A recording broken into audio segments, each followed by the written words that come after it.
예수님께서 하나님의 나라를 전하신 기간은 3년밖에 되지 않습니다. 그런데 그간에 이 예수님의 주변에 있던 일들이 우리 인간의 세상, 인간의 역사에서 일어난 일들을 많이 보여주고 있습니다. 본문은 이 세례 요한의 죽음에 관하여 전해주는 그런 말씀입니다. 이 세례 요한의 죽음에 관하여 또 어떤 문학 작품도 있어요. 이것이 연극으로도 되고 또 춤으로도 그렇게 공연되고 있기도 하는 걸 보았습니다. 이 우리의 믿음이나 인류의 역사에 있어서 예수님의 죽음이 보여주는 그 의미, 이것은 정말 크지만 예수님의 앞길을 예비하던 세례 요한이 당한 일들, 그의 죽음도 우리의 사람들의 모습, 인간들의 모습을 보여주고 있습니다. 이것은 왜 우리들에게 구원이 필요한지 이것을 보여주고 있는 것입니다. 본문은 이 세례 요한이 갈릴리의 분봉왕인 헤롯 안디바의 죄악을 책망하다가 헤롯에 의해서 감옥에 갇혀 있다가 헤롯의 생일 잔치에서 참으로 억울하게 허무하게 죽임을 당하고 있는 그 모습을 전해주고 있습니다. 그렇게 세례 요한이 죽은 후에 헤롯은 예수님께서 활발하게 하나님 나라를 전하셔서 많은 표적들이 일어났다고 하는 소문을 듣고는 이것은 세례 요한이 살아난 것이야 라고 생각을 했다는 것입니다. 그것은 불의한 헤롯에게 어떤 심판에 대한 두려움이 있었기 때문이었을 것입니다. 자, 이제 이 본문의 말씀을 보도록 하겠습니다. 첫 번째는 예수님이 없는 인간의 역사는 인간들의 죄악을 보여주고 있습니다.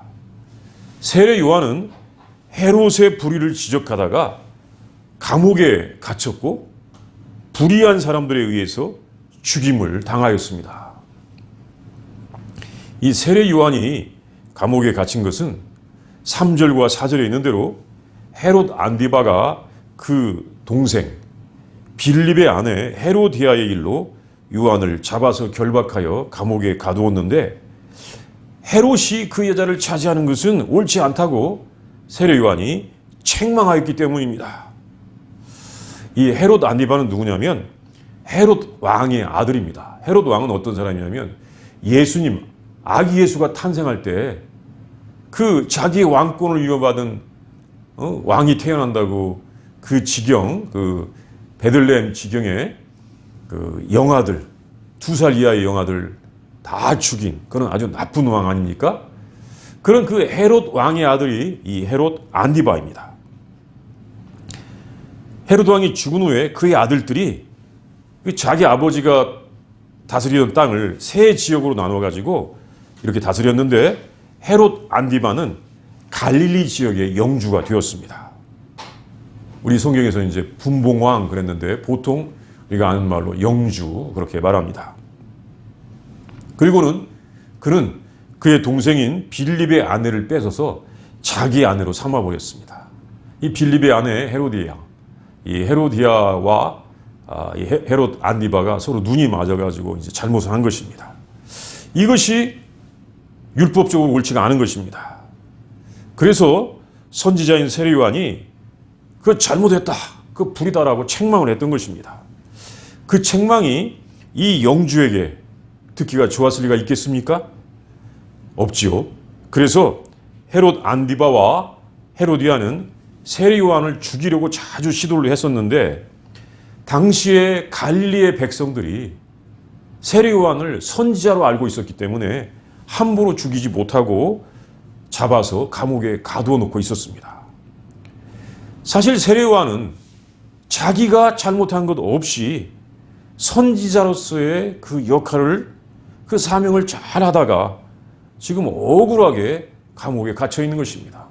참 억울하게 감옥에 갇혀 있는 세례 요한을 볼 수가 있습니다. 그런 중에 헤롯의 생일이 되어가지고 소위 고관들, 이 고위 관리들이 모여서 그 생일 잔치가 열리게 되었는데 그 자리에서 그 헤로디아의 딸 살로메라고 알려졌죠. 헤로디아의 딸이 아주 춤을 추었는데 이 춤이 헤롯을 즐겁게 했습니다. 아주 기쁘게 한 모양입니다. 그래서 헤롯이 그 아이에게 큰 약속을 했어요. 네가 원하는 것은 무엇이든지 주겠다. 이 본문에도 나오죠. 또 마가복음 6장에 보면 네가 나라의 절반을 원하면 그것이라도 주겠다. 이렇게까지 아주 큰 약속을 했던 것입니다. 그때 이 세례 요한을 미워하던 헤로디아가 그 춤춘 아이의 엄마가 이 말을 듣고는 무엇을 달라고 시키냐면 세례 요한의 머리를 쟁반에 담아서 달라고 그렇게 요청을 합니다. 뭐예요? 세례 요한 죽이라는 거죠. 그러자 헤롯이 근심을 하였다고는 하나 자기가 한 맹세 때문에 그렇게 하라고 해버렸습니다. 그래서 세례 요한은 정식 재판도 받지 못하고 감옥에서 그냥 죽임을 당하고 말았던 것입니다. 정말 억울하고 허무하게 세례 요한이 죽은 것이었습니다. 이것은 참 세례 요한이라고 하는 그 선지자의 한 죽음의 모습일 뿐만 아니라 우리 인간의 역사의 한 모습입니다. 그 자리에 참여했던 고위 관리들 중에서 그렇게 해서는 되지 않는다고 한 사람도 그 일을 제재하지 않은 것 같습니다. 그냥 먹고 마시고 웃고 즐기고 떠드는 그 자리에서 너무나 아쉽게 한 의인의 생명이 죽은 것입니다. 그것도 누가 죽었습니까? 죄인들이 죽은 것이 아니라 의인이 이렇게 죽었던 것입니다. 인간 사회의 한 모습을 보여주고 있습니다. 우리 인간 사회는 하나님의 거룩하심과 의로우심 앞에서 본다면 매우 불의한 사회의 그 모습입니다. 이제 두 번째는 세례 요한의 죽음은 다른 선지자들의 죽음과 공통점이 있고 예수님의 죽음과도 공통점이 있습니다. 세례 요한이 정말로 안타깝게 죽었습니다. 그렇지요. 정말 안타깝게 죽었어요. 그런데 세상에서 안타깝게 죽은 사람이 어디 한두 사람입니까? 참 안타깝게 허무하게 죽은 사람 많지요. 성경에 기록해도 성경의 이 기록을 봐도 그런 사람들이 여럿이 있습니다. 공의로운 하나님께서 세상을 창조하셨는데 어찌 이런 일들이 일어날까 하는 것이 참 여러 번 있습니다. 안타깝지 않습니까? 먼저는 창세기 4장, 인간의 역사가 시작되고 얼마 되지 않았을 때 이 창세기 4장에 일어난 사건 중에 의인 아벨, 기억나죠? 아벨. 아담과 이브의 아들 아벨이 죽임을 당했는데 그 죽음을 볼 수 있습니다. 그것도 다른 게 아니에요. 형제 가인과 아벨이 같이 제사를 드렸는데 하나님께서 형 가인의 제사는 받지 않고 동생 아벨의 제사는 받았다고 형이 아우를 죽인 것입니다. 가인은 선을 행하지 않았기 때문에 그의 재물을 하나님께서 받지 않으셨는데 그것이 화가 난다고 그냥 가서 동생을 시기해서 죽여버린 것입니다. 아마 형은 이렇게 생각했을 것입니다. 저 동생 죄가 없다면 내가 상대적으로 비교도 되지 않았을 것이고 하나님께서 어쩔 수 없이라도 내 제사를 받지 않았을까라고 하면서 그 아우를 시기해서 죽였을 것입니다. 의로운 아벨이 너무 허무하게 죽임을 당했던 것입니다. 또 이렇게 허무한 죽음을 당한 선지자들도 있습니다. 한 예가 구약성경 열왕기상 13장에 보면 나오는데 그것은 참 그 선지자는 이름도 안 나와요. 이 이스라엘이 솔로몬 왕의 범죄로 말미암아서 그 이스라엘 나라가 남쪽 유다와 북쪽 이스라엘로 이렇게 분열되어 버렸습니다.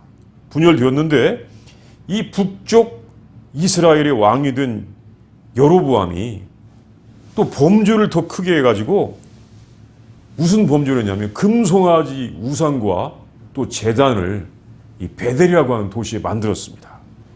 그것이 열왕기상 13장에 나옵니다. 이제 구약 성경에 있다 보면 알 수가 있습니다. 근데 이것을 하나님의 사람, 사실 그 사람의 이름도 안 나오고 있어요. 안타깝지만 하나님의 사람이 유다로부터 와가지고 그 제단을 규탄하고는 하나님의 말씀대로 그대로 돌아가고 있었는데 그때 그 베델에 살고 있는 한 선지자가 이것을 듣고는 유다에서 온 사람에게 쫓아가서는 거짓말로 속여서 자기 집에 와서 음식을 먹고 가라고 합니다. 그래서 자기 집에 데리고 와서 음식을 대접하고는 하나님의 경고가 와요. 하나님의 경고가 오니까 그냥 돌려보냅니다. 그래서 이 유다에서 온 하나님의 사람은 유다로 자기 집으로 되돌아가다가 자기 집에 가지도 못하고 길에서 사자한테 물려서 죽고 말았습니다. 정말 안타까운 것은 그 죽임을 당한 사람은 속아서 그 선지자에 갔던 것인데 속인 자는 죽지 않고 속임을 당한 자가 죽임을 당했다는 것입니다. 우리 인간의 어떤 상식으로 보면 누가 죽어야 됩니까? 속인 자가 죽어야 됩니까? 속임을 당한 자가 죽어야 됩니까? 그렇죠. 속인 자가 벌을 받아야 되죠. 그러나 여기서는 속임을 당한 자가 벌을 받고 말았다는 듯이 보입니다. 속인 자는 살아났습니다. 이 열왕기상 13장을 보면 하나님 어찌 이런 일이 일어날 수가 있습니까? 하나님의 사람의 죽음의 의미는 무엇입니까? 생각이 드는 것입니다. 근데 이런 점에서 볼 때 세례 요한의 죽음이 일찍이 세상을 떠난 하나님의 백성들의 죽음과 비슷하다고 볼 수가 있는 것입니다. 왜 죄인보다 의인이 죽을까? 왜 의인이 죽임을 당할까? 그 외에도 구약 성경을 읽다 보면 억울하게 죽임을 당한 이 젊은이들 참 많이 볼 수가 있습니다. 이 구약의 배경인 그 이스라엘이 이 땅도 별로 크지 않잖아요. 땅도 크지 않고 역사도 구약의 역사가 그렇게 길지 않은데 보면 전쟁이 참 여러 번 있었습니다. 전쟁이 참 많았어요. 그 전쟁 때마다 많은 젊은이들이 정말 죽임을 당하였습니다. 여기 구약성에 나온 숫자를 보면 10만 명씩 죽는 건 보통이었습니다. 정말로 많은 사람들이 죽임을 당하였습니다. 심지어 이스라엘의 사울왕이 죽고 다윗이 나라를 통일하는 과정에서도 그냥 젊은이들끼리 윗사람이 시켜가지고 그냥 칼로 찔려서 죽은 것입니다. 이게 사무엘하 2장에 나와요. 사무엘하 2장에. 이게 다 이런 이야기를 그냥 읽을 수가 없으니까 넘어가는데 구약 성경의 이야기를 읽다 보면 도대체 사람의 생명이 이렇게 쉽게 가는가? 라고 하는 생각이 들어요. 자, 이런 것을 볼 수 있는데 그럼에도 불구하고 이 자신의 죄 없이 죽은 대표적인 죽음은 바로 예수님의 죽으심입니다. 예수님의 죽으심이에요. 이 예수님의 십자가의 죽으심, 여기 지금 우리 십자가는 아주 광채를 띠고 있는 그림이 있는데 이 예수님의 십자가의 죽으심, 이 십자가의 죽으심의 기사를 보면 예수님은 죄가 없이 죽으셨습니다. 예수님을 고발한 사람들의 죄악 때문에 죽었는데 예수님을 고발한 사람들인 대제사장과 그 율법사들의 죄악이 뭐냐면 바로 이 기득권, 자기들이 가진 기득권을 절대로 뺏길 수가 없다는 거였거든요. 그것 때문에. 또 예수님을 재판하는 빌라도가, 사형을 선고하는 빌라도가 한 사람 죽은 것이 무슨 의미가 있느냐, 나는 내 자리가 더 중요해 라고 생각하는 그 무사안일적인 태도, 또 거기에 많은 군중들이 있었지만 누가 더 힘이 있느냐 이것을 보는 기회주의적인 태도, 이런 것들 때문에 예수님은 십자가에서 죽으셨습니다. 근데 예수님은 사실 대속의 죽음을 죽이시길 원하셨죠. 그래서 우리의 죄를 다 용서하는 대속의 죽음을 죽으시기를 원하셨기 때문에 이런 기회주의적인 태도 또는 기득권에 집착하는 것, 무사안일주의 이런 것이 죄악이라는 것을 폭로하시고 예수님은 하나님의 뜻대로 대속의 죽음을 죽으셨던 것입니다. 그러면서 예수님 우리에게 말씀하시죠. 인간들은 죄인이다. 율법에 나와 있는 죄를 범할 뿐만 아니라 정말로 이 기득권을 지키기 위하여 약한 사람들을 짓밟는다든가 또는 자기의 이익을 위하여 불에 대하여 눈을 감는다든가 또는 사람들이 기회주의적인 모습을 보이는 것을 죄악이라고 지적을 하시는 것입니다. 그리고 하나님께서는 우리에게 그것을 회개하기를 원하시는 것입니다. 왜냐하면 이것이 회개될 때 우리가 하나님의 백성으로서의 참다운 그런 성품을 가질 수가 있기 때문에 그렇습니다. 그리고 이 예수님의 죽음은 또 놀라운 죽음을 극복하는 부활의 능력, 하나님의 능력을 보여주셨습니다. 예수님은 부활하셔서 하나님의 능력으로 인간의 불의를 극복하는 것을 보여주셨습니다. 사실 인간들의 타락이 너무나 심하기 때문에 우리 자신들의 능력으로는 죄와 불의를 극복하기가 어렵다는 것을 하나님은 아시고 하나님께서 친히 개입하셔서 사람들의 죄와 불의를 이기게 하신다는 것을 보여주신 것입니다. 참 우리가 이 죄와 불의를 우리 스스로 이기고 싶지만 우리가 하나님의 능력을 힘입지 않고는 이길 수 없다는 것을 우리 예수님의 이 부활을 통하여 알려주시는 것입니다. 이제 세 번째는 예수님께서는 왜 세례 요한을 보호하시지 않았을까요? 의로운 세례 요한이 죽을 때 하나님은 무엇을 하셨을까요?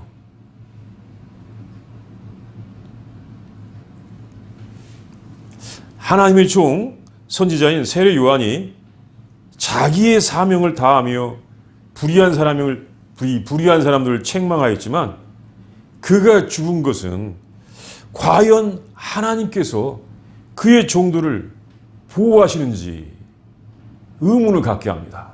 그래요, 안 그래요? 그렇죠. 예. 아니 우리가 하나님의 일을 할 때 하나님께서 보호하시는가? 죄인들이 의인들을 죽일 때 하나님은 무엇을 하셨는가? 굉장히 어려운 문제처럼 보여요. 사실 어려운 문제입니다. 예.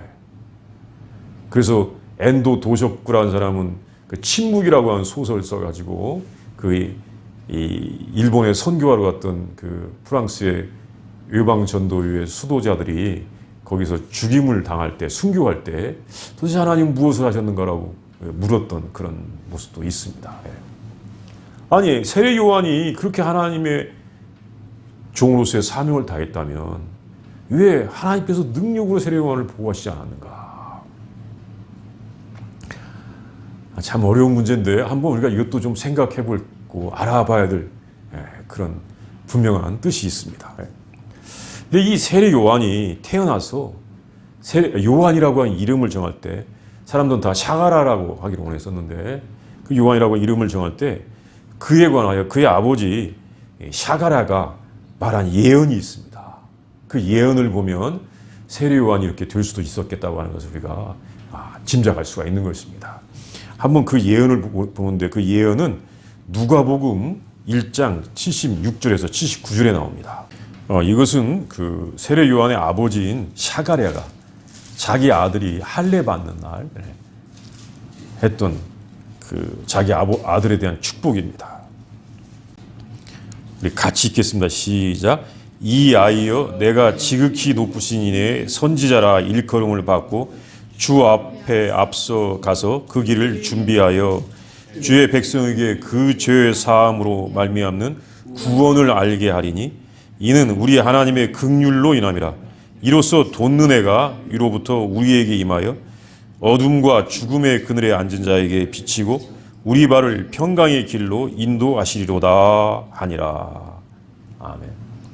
그의 아버지가 그 아들 요한에게 했던 그 예언, 축복의 말씀을 지금 일부만 읽었는데 이런 말씀이 있습니다. 그러니까 여기 중요한 것은 뭐냐면 세례 요한은 예수님의 앞길을 예비하는 선지자로 이 땅에 보냄을 받았던 것입니다. 예수님의 앞길을 인도하는 선지자, 대단한 사명으로 이 세상에 왔습니다. 그는 예수님보다 6개월 먼저 이 세상에 태어난 것으로 알려져 있어요. 예수님보다 6개월 먼저 태어난 것으로 알려져 있습니다. 세례 요한은 이 주님의 길을 예비하는 선지자였습니다. 그래서 세례 요한은 예수님께서 사역을 시작하시기 전부터 예수님에 대하여 증언하기 시작하였습니다. 예수님께서 이제 돌아가신 다음에 예수님의 사역을 증언하는 것이 아니라 예수님께서 사역을 시작하기 전부터 예수님에 대하여 증언한 사람이 세례 요한이었습니다. 우리가 그 말씀 어디서 볼 수가 있냐면 요한복음 1장에서 볼 수가 있는데 요한복음 1장 29절 말씀 한번 보겠습니다. 시작. 이튿날 요한이 예수께서 자기에게 나오심을 보고 이르되 보라 세상 죄를 지고 가는 하나님의 어린 양이로다. 이 예수님께서 사역을 시작하시기 전인데 세례 요한은 예수님을 보고 세상 죄를 지고 가는 하나님의 어린 양이로다. 이렇게 이미 선언을 했던 것입니다. 그리고 한 번만 한 것이 아니라 이제 36절에 또 나옵니다. 36절 시작. 하나님의 어린 양이로다. 예수께서 거짓심을 보고 말하되 보라 하나님의 어린 양이로다. 이렇게 세례 요한은 예수님의 앞길을 예비하였습니다. 이것이 그의 사명이었습니다. 그런데 혹시 세례 요한이 예수님의 십자가의 죽으심과 부활 사건보다 늦게 죽었더라면 세례 요한은 어떻게 되었을까요? 예수님의 선지자로서 와서 사명을 감당해야 되는 세례 요한인데 예수님의 십자가의 죽으심의 사건과 부활보다도 세례 요한이 늦게 죽었다면 어떻게 되었을까요? 세례 요한은 예수님을 믿고 예수님을 구세주라고 증언을 했었을 것입니다. 그는 예수님을 증언하는 예수님의 제자가 되었을 것입니다. 여기서 이 제자라는 말은 12제자라고 하는 말이 아니고 예수님을 구세주로 고백하는 하나님의 백성들, 예수님의 제자라고 그렇게 하는 하나님의 백성들이 되었을 것입니다. 여기에 중요한 어떤 하나의 차이가 있는 것 같습니다. 세례 요한은 예수님의 앞길을 예비하는 선지자였지 예수님의 제자가 되는 것이 그의 사명이 아니었습니다. 예수님께서도 세례 요한을 그 앞길을 예비한 선지자라고 분명히 말씀하셨어요. 그의 아버지도 또 그렇게 이렇게 아들을 위하여 축복을 했습니다. 또 그런 사명을 갖고 왔습니다. 이것이 세례 요한이 예수님보다 앞서서 죽어야 하는 그의 삶이었을 것입니다. 의로운 세례 요한, 예수님의 앞길을 예비하던 세례 요한이 어려움에 처해 있는데 예수님께서 그를 도와주셔서 살려내지 않고 왜 하나님은 그를 보호하시지 않았을까? 이것을 이해하는 중요한 해답이 있다면 그것은 그에게 주신 사명일 것입니다. 세례 요한은 그때 죽어서 하나님 앞에 갔어야 되는 그 사명을 갖고 왔던 것입니다. 근데 세례 요한이 그렇게 죽어서 하나님 앞에 갔을 때 세례 요한이 이렇게 하나님께 말했을 것입니다. 저는 무익한 종입니다. 제가 해야 할 일을 한 것뿐입니다. 저는 무익한 종입니다. 제가 해야 할 일을 한 것뿐입니다. 이 말씀 어디서 들은 말씀 같죠? 이것은 누가복음 17장 10절에 나오는 예수님께서 예수님의 이 제자들에게 하신 말씀이에요. 우리가 명령을 받고 그 일을 행한 다음에 우리는 주인에게 이렇게 무익한 종입니다. 제가 해야 할 일을 한 것뿐입니다라고 해야 된다고 말씀하셨던 것입니다. 여기서 참 중요한 것은 하나님의 종들은 사명을 따라 살고 사명을 따라 죽는다는 것입니다. 하나님의 백성들은 하나님의 뜻에 따라서 쓰임을 받을 때 큰 의미가 있는 것입니다. 우리는 하나님의 왕국의 백성들입니다. 하나님의 왕국의 백성들이에요. 내 뜻대로 하는 나의 왕국의 사람들이 아니라는 것이죠. 우리들은 대부분 사람들은 하나님의 왕국이 아니라 내 왕국을 살기를 원하거든요. 그래서 그런 것을 가르쳐 C.S. 루이스는 그런 말도 나의 복음이라고 했는데, 우리는 하나님의 복음을 믿고 하나님의 왕국의 삶을 살아갑니다. 우리는 하나님께 쓰임을 받고 나는 무익한 종이라고 고백을 하는 것입니다. 후에 역사를 기록한 역사가 요세푸스에 의하면 세례 요한을 죽인 헤롯 안디바와 헤로디아는 이 나타비타라고 하는 나라의 아레타스 왕과의 전쟁에서 패해가지고 얼마 좀 지난 다음에 패해가지고 이 노마 원로원에 노염을 사서 프랑스로 추방되어서 거기서 죽었다고 하고, 헤로디아의 딸 살로메는 얼음 위에서 넘어져서 얼음에 목이 찔려서 이제 죽었다고 하는 그런 전설이 있습니다. 그러니까 세례 요한을 죽인 사람들이 심판의 벌을 받았다고 할 것입니다. 자, 이런 것들을 보면서 어떤 사람들은 인간의 생사화복, 인간의 삶과 죽음과 벌을 받는 것과 복을 받는 것은 자기들이 뿌린 대로 거둔다, 자기들이 심는 대로 거둔다고 이야기를 하고 싶어 합니다. 내가 선을 심으면 선을 거두고 내가 악을 심으면 악을 거둔다라고 이야기하고 싶어 합니다. 그런데 이렇게 뿌린 대로 거두는 세상이 되는 것도 사실 세상이 많이 발전한 세상이 되는 거죠. 그래서 뭐 카르마라든가 또는 율법적인 그런 세상을 동경하는 사람도 많이 있고, 그런 이론을 또 만들려고 하고 있습니다. 또 세상을 해석하는 다른 모습은 뭐냐면, 그런 거 필요 없어. 불의할지라도 힘이 있으면 살고 아무리 의로워도 힘 없으면 그냥 죽는 거야 라고 하는 이런 정글 같은 세상으로 세상을 해석하는 사람도 있습니다. 동물들의 세상이죠. 이것은 힘이 최고라고 하고 또 세상이 죄악으로 방치되었을 때 일어나는 일들입니다.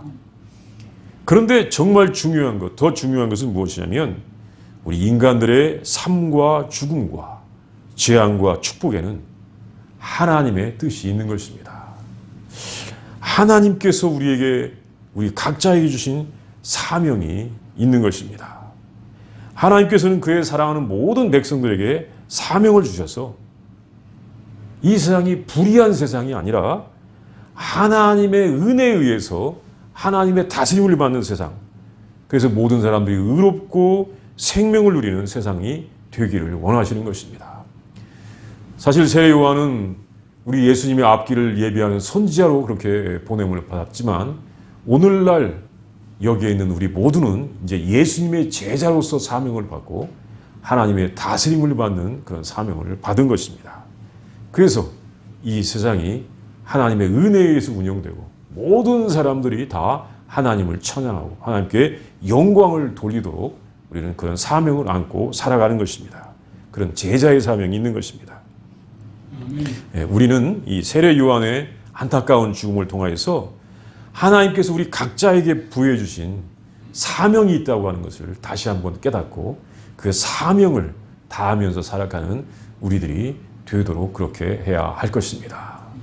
우리 이 시간 다 함께 기도합니다. 묵상하겠습니다. 참, 우리에게 있는 사명에 대하여 한번 묵상을 해봅니다. 어떻게 보면 세례 요한의 죽음을 상상해 보기는 정말로 우리의 마음이 아픕니다. 참, 세례 요한이 감옥에서 허무하게 죽는데 그것이 선지자로서의 사명 때문에 죽었다라고 생각하기에 우리의 마음은 아픕니다. 그러나 우리 예수님께서 우리에게는 예수님의 제자로 불러주셨다고 하는 우리의 사명을 한번 묵상해 보도록 하겠습니다.